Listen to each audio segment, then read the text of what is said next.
Hello student, हम लोग पहले पढ़ चुके हैं शुड, शैल, विल।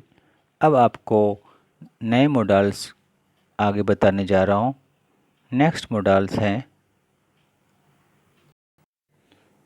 मॉडल के टाइप्स हैं वुड। वुड के लिए कहाँ इस्तेमाल होता है, वुड कैसे सेंटेंस प्रॉपर हो उसको समझेंगे।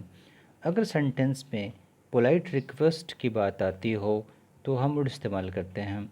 Would you please open the window, would you lend me your pen.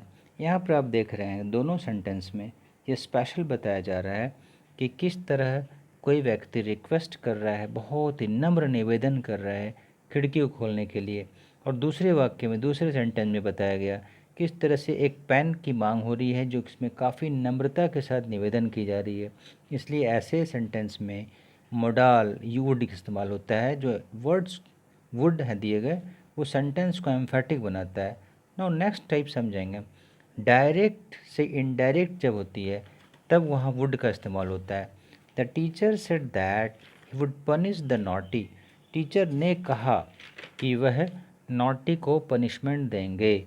ऐसे वाक्य इनडायरेक्ट स्पीच में जब लिखी जाती है तब उसे हम वुड का इस्तेमाल करते हैं। नेक्स्ट टाइप में it is use to ask for permission. अगर हम परमिशन की बात कर रहे हो तो मे का इस्तेमाल करते हैं। May I come in, you may use my pen. मेरे पेन का आप इस्तेमाल कर सकते हैं, और क्या मैं अंदर आ सकता हूँ। ऐसे ही जब पॉसिबिलिटी शो करनी होती है तो मे का इस्तेमाल करते हैं। It may rain in the evening, यानी आज शाम वर्षा हो सकती है। द न्यूज़ में बी फॉल्स, हो सकता है खबर गलत भी हो।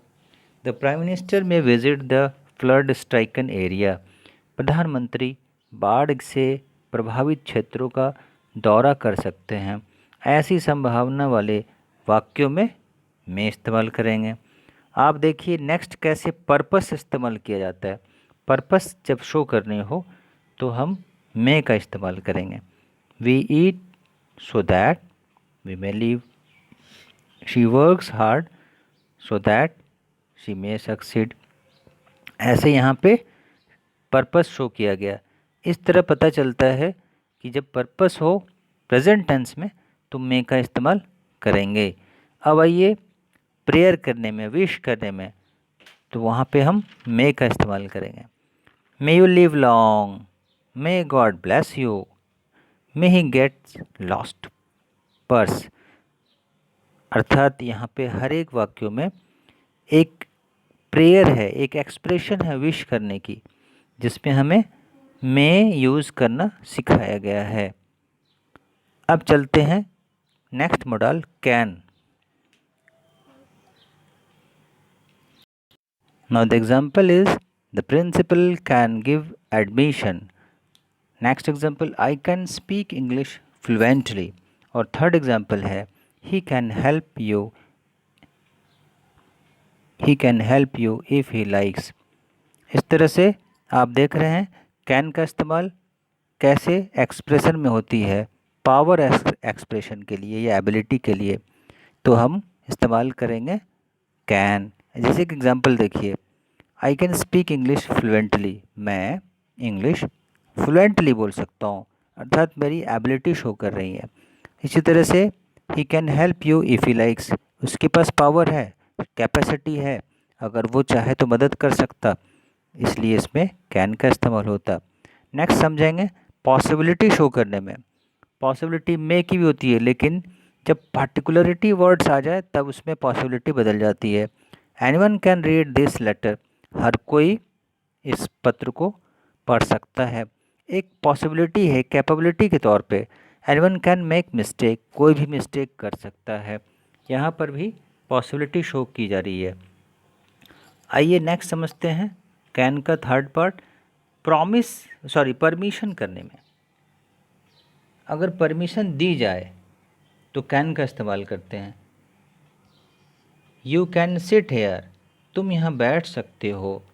They cannot play in the park, way park में नहीं खेल सकते हैं। इस तरह का जब परमिशन देने की बात आती है तो हम कैन का प्रयोग करते हैं। आइए अब हम कुड समझते हैं। नेक्स्ट मॉडल है could. To show the power in past, अगर हम पास्ट में एग्जाम्पल शो करते हैं तो हम इस्तेमाल करते हैं could. She asked me if I could help. Next type समझते हैं। To show ability in past, अगर पास्ट टेंस में किसी की एबिलिटी शो करनी हो तो कुड का इस्तेमाल किया जाता है।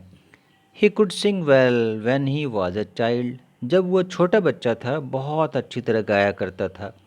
यानी ये एक्सप्रेशन पास्ट टेंस की एबिलिटी को शो करता है, तो ऐसे में आप कुड का इस्तेमाल करेंगे। नेक्स्ट पार्ट है पास्ट टेंस की possibility. If he had money we could buy that wrist watch.